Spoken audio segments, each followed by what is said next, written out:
ত্রয়োদশ জাতীয় সংসদ নির্বাচনে মনোনয়ন যাচাই বাছাই শেষ হচ্ছে কাল। চট্টগ্রামের খবর জানাতে সরাসরি যুক্ত হচ্ছেন সহকর্মী মুজিবুল হক। মুজিব, পঞ্চম দিনে মনোনয়ন যাচাই বাছাইয়ের সবশেষ খবর জানাবেন।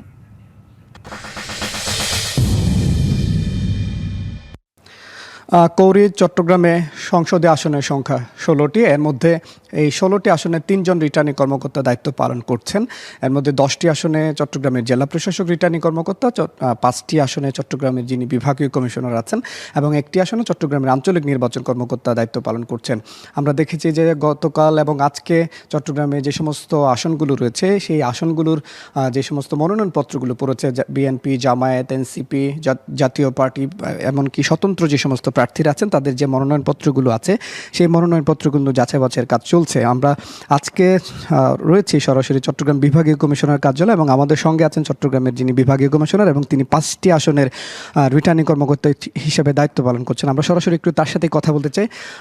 স্যার, একটু জানাবেন যে আপনার মনোনয়নপত্রগুলো কিভাবে যাচাই বাছাই করছেন, আসলে যারা বাদ পড়েছেন তারা কি তথ্যগত ভুলের কারণে আসলে বাদ পড়েছেন, বা সামগ্রিকভাবে নির্বাচনের জন্য আপনারা কিভাবে প্রস্তুতি নিচ্ছেন? ধন্যবাদ। আজকে পূর্ব নির্ধারিত সময়সূচি অনুযায়ী চট্টগ্রাম 4 এবং চট্টগ্রাম 5 এই দুটো আসনের প্রার্থীদের মনোনয়নপত্র যাচাই বাছাই ছিল।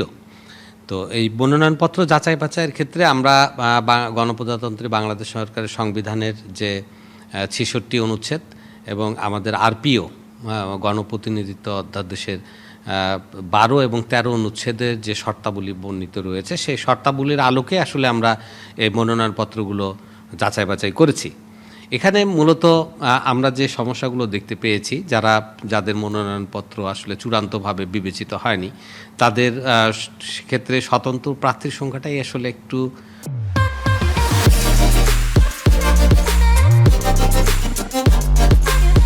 সমস্যা হয়েছে। তারা যে 1% ভোটারের যে স্বাক্ষরটা দিয়েছেন, এখানে ফিল্ড পর্যায়ে দৈব চয়নের ভিত্তিতে আমরা যে 10 জনের ভোটারের স্বাক্ষর যাচাইয়ের জন্য পেয়েছিলাম, এগুলো তো দেখা গেছে যে আসলে সবগুলো হয়তো সঠিক পাওয়া যায়নি। এক্ষেত্রে কিছু সমস্যা হয়েছে।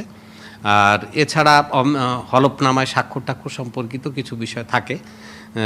মোটামুটি সেই হিসাবে বলতে গেলে যে আমাদের এখানে অত্যন্ত শান্তিপূর্ণভাবেই আমরা এবং খুব ভালো একটা পরিবেশেই আমরা মনোনয়নপত্র বাছাই করেছি। আর নির্বাচনের প্রস্তুতি আমাদের তো বেশ কয়েক মাস পূর্ব থেকে আমরা গ্রহণ করেছিলাম, এখন তো ফুল সুইংয়ে চলছে। আমাদের আসলে মূল লক্ষ্যটা হচ্ছে দেশের জনগণের প্রত্যাশা অনুযায়ী যে সুষ্ঠু, অবাধ, নিরপেক্ষ এবং তার সাথে আমরা যে জিনিসটা যোগ করতে যাচ্ছি যে তরুণ প্রজন্মকে একটা উৎসবমুখর নির্বাচন উপহার দেয়া। এবং আপনারা জানেন যে জাতীয় সংসদ নির্বাচনের সঙ্গে আমাদের এবার গণভোটও যুক্ত হয়েছে।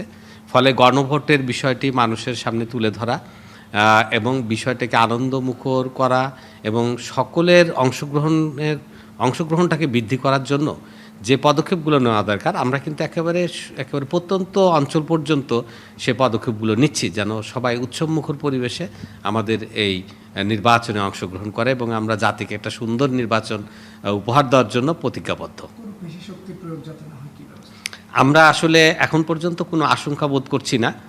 আর আমরা যে কোনো সময়ের চেয়ে এবারে যে কোনো রকমের কোনো যদি অস্বাভাবিক কোনো পেশিশক্তির বা কোনো পক্ষের কোনো শক্তি প্রদর্শনের বিষয় আসে, আমরা সকলে মিলে তাকে প্রতিহত করব বলে আমাদের আসলে আমাদের সকল সংস্থার একটা সমন্বিত ঐক্যমত্য আছে।